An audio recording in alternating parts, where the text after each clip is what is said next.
Good morning guys, स्वागत है आप सभी का जी के जोन में। तो एसपीटी एक्ट पर जो है मैंने ऑब्जेक्टिव भी करा दिया है और कुछ ट्रिक मेरे पास था जिसका वीडियो मैंने बनाया हुआ है और आप में से बहुत सारे लोगों ने देखा हुआ है। आज हम करेंगे छोटा नागपुर काश्तकारी अधिनियम। तो हमारे पास समय बिल्कुल नहीं बचा है। एक दो ट्रिक्स और भी है मेरे पास जिसका वीडियो मैं अभी अपलोड करने वाली हूँ। तो इस वीडियो को टेस्ट जरूर लगाइएगा आप। पूरे 103 प्रश्न है। तो चलिए शुरू करते हैं। पहला है, छोटा नागपुर काश्तकारी अधिनियम कब लागू किया गया था? तो छोटा नागपुर काश्तकारी अधिनियम कब लागू किया गया था? 11 नवंबर 1908 ईस्वी को। सातवां है, छोटा नागपुर काश्तकारी अधिनियम में प्रथम संशोधन कब किया गया था? तो छोटा नागपुर काश्तकारी अधिनियम टोटल 26 संशोधन हो चुके हैं। देखते हैं छोटा नागपुर काश्तकारी अधिनियम को कब लागू किया गया था। तो छोटा नागपुर काश्तकारी अधिनियम को 11 नवंबर 1908 को लागू किया गया था। दूसरा है मतलब सातवां, छोटा नागपुर काश्तकारी अधिनियम में प्रथम संशोधन किस वर्ष किया गया था? तो छोटा नागपुर काश्तकारी अधिनियम में 26 संशोधन हुए हैं। पहला संशोधन हुआ था 1920 में और अंतिम संशोधन 1995 में। ठीक है, चलिए देखते हैं आगे।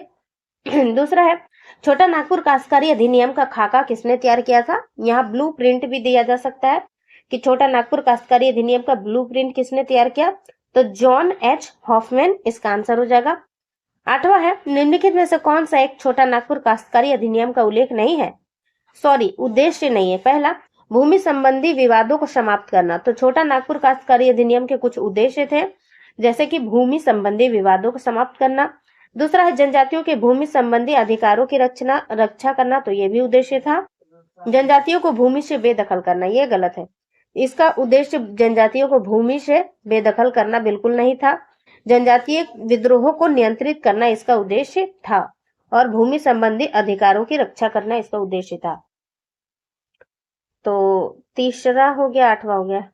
अब देखते हैं 3 नंबर, छोटा नागपुर काश्तकारी अधिनियम निम्नलिखित में से किस अधिनियम से प्रभावित है? तो छोटा नागपुर काश्तकारी अधिनियम बंगाल काश्तकारी अधिनियम से प्रभावित है। 9th है, सीएनटी एक्ट के तहत ऐसी जंगली भूमि जिसे भूस्वामी के अतिरिक्त किसी अन्य कृषक द्वारा तैयार किया गया हो उसे क्या कहा जाता है? तो ऐसी भूमि को कहते हैं कोरकर भूमि।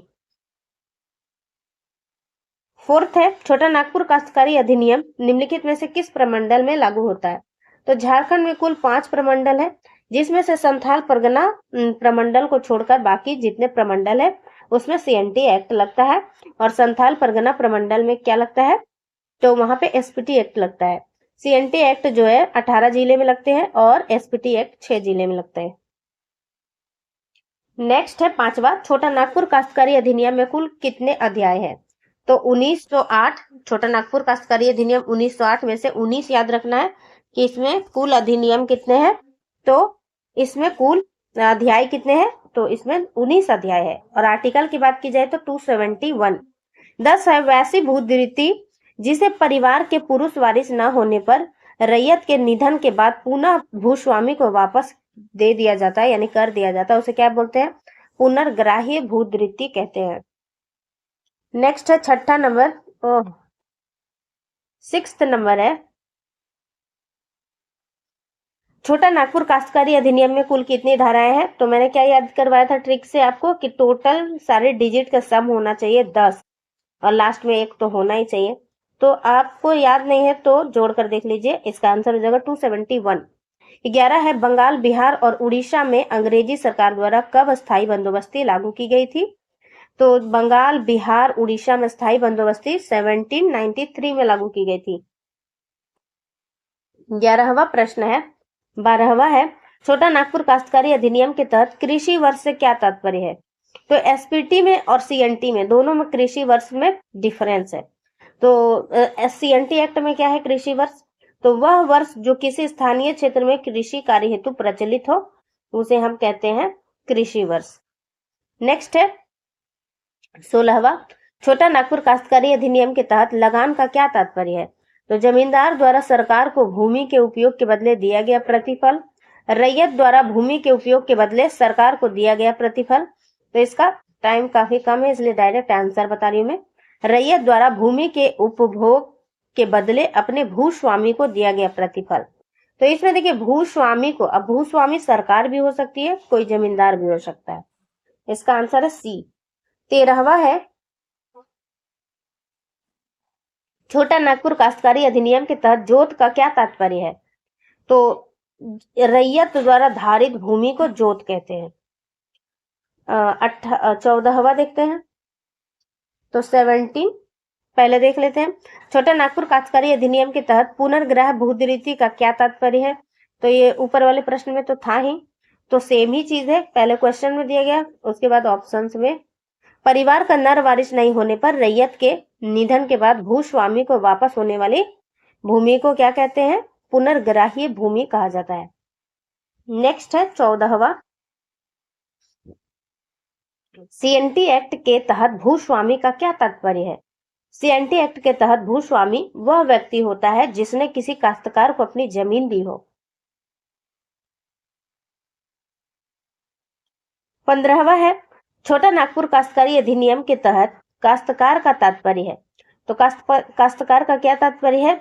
वह व्यक्ति जो किसी अन्य व्यक्ति के अधीन भूमि धारण करता हो और उसका लगान चुकाता हो, उसे काश्तकार कहते हैं। 18वां है छोटा नागपुर काश्तकारी अधिनियम के तहत निम्नलिखित में से किसे काश्तकार के अंतर्गत शामिल किया जाता है? तो मैंने जो है ट्रिक से आपको क्या बताया था, car means four wheeler, four wheeler means four जो है काश्तकार के वर्ग में फोर उल्लेख क्या है? भूधारक का उल्लेख है, रैयत का उल्लेख है, मुंडारी खुटकट्टीदार, तो इसका भी उल्लेख है, तो इसका आंसर क्या हो जाएगा? 18 का डी।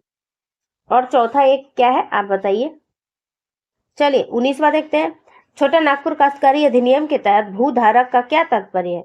तो भूधारक का तात्पर्य है वह व्यक्ति जिसने किसी दूसरे व्यक्ति की जमीन धारण की हो तथा उसका लगान चुकाता हो, वो भूधारक कहलाता है। नेक्स्ट है निम्नलिखित में से कौन एक रैयत का प्रकार नहीं है?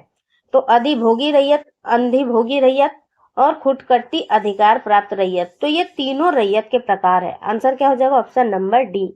25वां है छोटा नागपुर काश्तकारी अधिनियम की किस धारा के तहत भूधारक या ग्राम मुखिया के लगान में वृद्धि का प्रावधान है? तो क्या लिखा है? मुखिया के लगान में वृद्धि।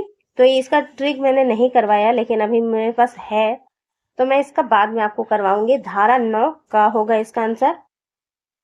नेक्स्ट है वह व्यक्ति जो किसी व्यक्ति की जमीन खेती कार्य हेतु धारण करता है तथा उसका लगान चुकाता है, उसे सीएनटी एक्ट के तहत क्या बोला जाता है? तो ऐसे व्यक्ति को भूधारक कहते हैं। वह व्यक्ति जो किसी व्यक्ति के अधीन खेती कार्य हेतु धारण करता है तथा उसका लगान चुकाता है, उसे सीएनटी एक्ट के तहत क्या कहा जाता है? तो मेरे अकॉर्डिंग इसका आंसर होना चाहिए था रैयत, ऐसे व्यक्ति को, लेकिन इसमें दिया भूधारक, तो इसका आंसर भूधारक। अब आप डिसाइड कीजिए कि आंसर क्या है। मुझे लगता है इसका आंसर रैयत होना चाहिए था, लेकिन खैर देख लीजिएगा एक बार। 26वां है छोटा नागपुर काश्तकारी अधिनियम की किस धारा में बंदोबस्त रैयत के विषय में बोला गया है? तो बंदोबस्त रैयत के विषय में 17 धारा में बताया गया है। इसका ट्रिक मैं जो है नेक्स्ट वीडियो में जरूर बताऊंगी। मेरे चैनल को जरूर सब्सक्राइब कर लीजिए, तो आपको नोटिफिकेशन मिलता रहे, इसके लिए बेल आइकन को भी प्रेस कर लीजिएगा। तो मैं जो है अभी बहुत सारे वीडियो मैंने अपलोड किया है, समय की कमी है इसलिए जो है और वीडियो नहीं बना पा रही हूँ मैं। सीएनटी एक्ट की किस धारा में रैयत की लगान बढ़ने की रीतियों का उल्लेख है? रैयत के लगान बढ़ने की रीतियों का उल्लेख किसमें है? धारा 27 में है, 27 में। नेक्स्ट है वह मुंडारी जिसने जंगली भूमि के किसी हिस्से को जोत में लाने हेतु भूमि का अधिकार अर्जित किया हो, उसे क्या कहते हैं? तो उसे कहते हैं मुंडारी खुटकट्टीदार। तो ये काफी इजी है समझना। जो भूइहर भूमि किसे कहते हैं? जो उराव जनजाति से स्पेशली जुड़ा हुआ है, उराव जनजाति के लोगों ने तैयार किया तो वो भूइहर भूमि हो गई। मुंडा लोगों ने तैयार किया तो मुंडारी भूमि हो गई। और भी एक है वो में राजहंस भूमि क्या होती है? राजा की भूमि राजहंस भूमि होती है। और भी एक दो है, कोरकर भूमि भी है, कोरकर सदानों द्वारा जो तैयार है उसे कोरकर भूमि कहते हैं। चलिए नेक्स्ट है 28वां छोटा नागपुर काश्तकारी अधिनियम की किस धारा में रैयत की जोत से बेदखली के संबंध में प्रावधान किया गया है? रैयत की जोत से बेदखली, तो ये आर्टिकल 22 में दिया हुआ है।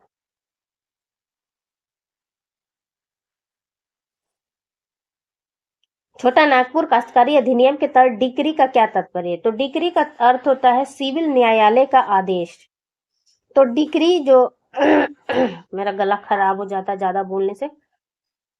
ठीक है, 29 देखते हैं। 29 है, सीएनटी एक्ट की किस धारा में रैयत के जोत पे लगान में कमी के संबंध में प्रावधान किया गया है? रैयत के जोत में लगान की कमी का चर्चा कहाँ किया गया? धारा 33 का में किया गया है। नेक्स्ट है, छोटा नागपुर भू-धृति अधिनियम 1869 के तहत तैयार रजिस्टर में शामिल भूमि को कितने वर्षों तक धारण करने पर भूमिहर को स्थानीय बंदोबस्त समझा जाएगा? तो इसका आंसर हो जाएगा 12 वर्ष। छोटा नागपुर काश्तकारी अधिनियम 1908 की धारा 38 के तहत किसी खुटकट्टी अधिकार प्राप्त रैयत डैश वर्षों से अधिक की काश्तकारी सृजित की गई हो तो भूमि का लगान नहीं बढ़ाया जाएगा। तो इसका आंसर क्या हो जाएगा? 30 का आंसर हो जाएगा ऑप्शन नंबर सी।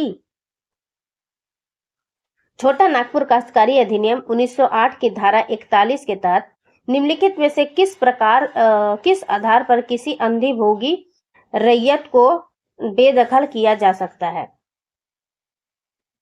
तो वो कौन कौन से प्रावधान है? तो इसका आंसर डी है। तो क्या क्या है, चलिए पढ़ते हैं। यदि किसी तीसरे कृषि वर्ष के प्रारंभ में के बाद 90 दिन के भीतर पिछले 2 कृषि वर्षों का लगान देने में असमर्थ रहा हो। एक बार और पढ़ देती हूँ। यदि वह तीसरे कृषि वर्ष के प्रारंभ के बाद 90 दिनों के भीतर पिछले 2 कृषि वर्षों का लगान देने में असमर्थ रहा हो। दूसरा, यदि रैयत ने अपनी भूस्वामी के बीच हुए संविदा के किसी प्रावधान का उल्लंघन किया हो। यदि रैयत ने उचित लगान का भुगतान करने से इनकार कर दिया गया हो तो इन सभी परिस्थितियों में बेदखल किया जा सकता है। 35 है, छोटा नागपुर काश्तकारी अधिनियम 1908 की धारा 46 के तहत कोई रैयत किसी बंधकार को 15 वर्षों से कम किसी अवधि के लिए अपनी जोत भुगत बंधक कर सकता है जो, तो क्या होगा, जो बिहार और उड़ीसा सहकारी समिति अधिनियम 1935 के अधीन पंजीकृत हो। छोटा नागपुर काश्तकारी अधिनियम के तहत निम्नलिखित में से किसके आदेश पर अंधिभोगी रैयत को जोत से बेदखल किया जा सकता है? तो इसके ऊपर वाले प्रश्न में ही हमने देख लिया, उपायुक्त हो जाएगा इसका आंसर। सीएनटी एक्ट 1908 की धारा 46 के तहत किसी रैयत द्वारा अधिकतम कितनी अवधि के लिए अपनी जोत या उसके किसी भाग का अंतरण किया जा सकता है? तो इसका आंसर क्या हो जाएगा? 5 वर्ष। 36 है, सीएनटी एक्ट 1908 की धारा 46 क्लोज 3 सब क्लोज का के तहत यदि किसी जोत के मामले में एक पक्षकार अनुसूचित जनजाति हो तथा दूसरा पक्षकार अनुसूचित जनजाति नहीं हो तो ऐसे वाद में निम्नलिखित में से कौन आवश्यक रूप से पक्षकार होगा? तो ये बड़ा इंटरेस्टिंग क्वेश्चन है। इसका आंसर हो जाएगा उपायुक्त। छोटा नागपुर काश्तकारी अधिनियम 1908 की धारा डैश के तहत किसी न्यायालय द्वारा किसी रैयत के जोत के विक्रय हेतु कोई आदेश पारित नहीं कर सकता। तो ये हो जाएगा आंसर 47, धारा 47 के तहत। सीएनटी एक्ट की धारा 46 के तहत कोई रैयत डैश वर्षों से कम किसी अवधि के लिए अपनी जोत या उसके किसी भाग को भुगत बंधक कर सकता है। तो इसका आंसर हो जाएगा 7 वर्ष। 38 है, सीएनटी एक्ट 1908 की धारा 53 के तहत निम्न में से किस रीति से लगान का भुगतान किया जा सकता है? तो ये हो जाएगा माल कचहरी से या डाक मुद्रा देश द्वारा। 39 है, सीएनटी एक्ट 1908 की धारा 58 के तहत बकाया लगान पर अधिकतम डैश वार्षिक की दर से साधारण ब्याज प्रभारित किया जा सकता है। तो 39 का आंसर हो जाएगा बी, 6.25%। सीएनटी एक्ट 1908 की किस धारा के तहत किसी भूस्वामी द्वारा काश्तकार से लगान के अतिरिक्त अवैध रकम वसूलने पर दंड का प्रावधान है? तो इसका आंसर क्या हो जाएगा? 63। सीएनटी एक्ट 1908 की धारा 67 क के तहत, तो गाइस एक मिनट,